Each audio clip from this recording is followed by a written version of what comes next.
O Lutero vai dizer o seguinte, ele vai dizer que há muitos, e a igreja fez isso ao longo do tempo, colocar ou acrescentar ao texto aquilo que ele não está dizendo, ou forçar o texto a dizer aquilo que ele não está dizendo.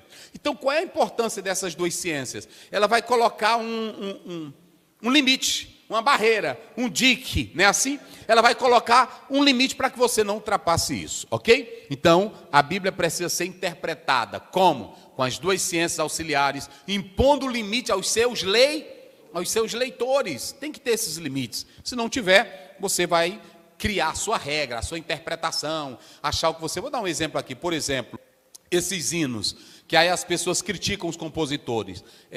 Tu vai vencer, tu vai colocar no pódio. Eles fazem isso por causa de uma leitura popular.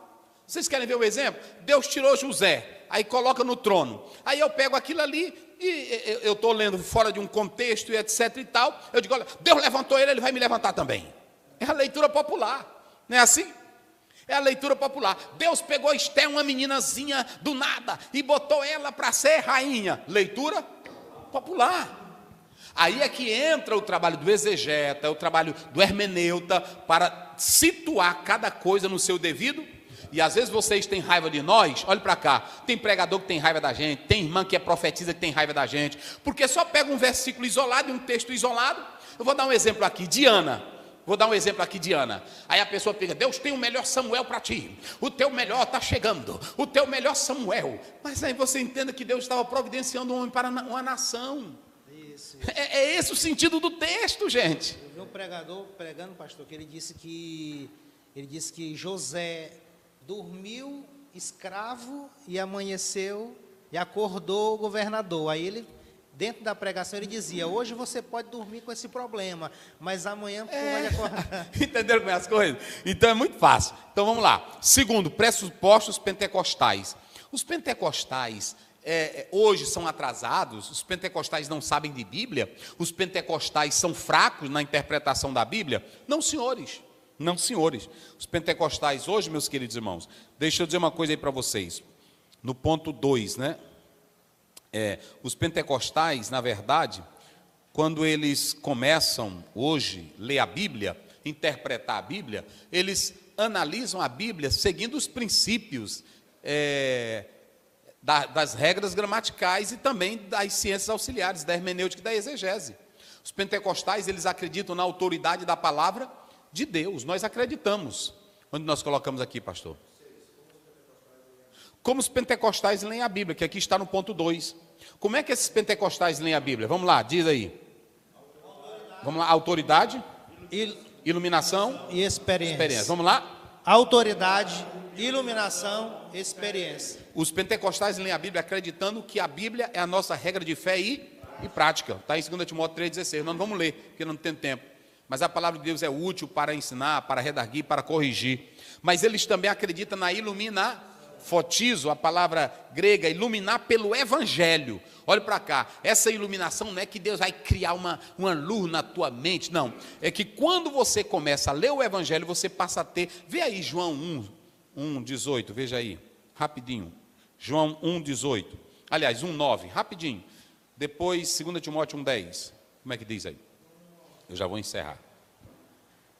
Ali estava a luz verdadeira, que alumia a todo homem que vem ao mundo. Está vendo? Jesus é a luz que ilumina, ou seja, pelo Evangelho você vai recebendo a iluminação da palavra. Não é que um negócio vai cair em tu e Deus vai te iluminar. Não, a iluminação vem pela leitura da palavra de Deus. Como é que diz 2 Timóteo? Que é manifesta agora pela aparição de nosso Salvador Jesus Cristo. Está vendo? Qual aboliu a morte e trouxe à luz a vida e a incorrupção pelo Evangelho. Pronto, a tua iluminação, olha para cá, não é que você vai aqui, Senhor, me ilumina bem aqui, leia a Bíblia, ore, e o Espírito Santo está lá em João 16, 23, 24, né? O Espírito Santo, ele vai ensinar tudo o que o Evangelho fala de quem? De Jesus. Isso é iluminar, e os verdadeiros pentecostais creem assim. Aí vem a experiência.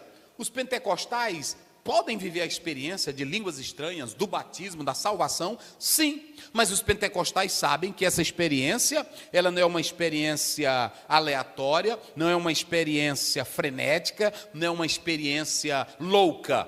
Os pentecostais sabem que toda e qualquer experiência tem que estar baseada em quê? Na palavra. Primeiro não é a experiência, é uma experiência firmada na...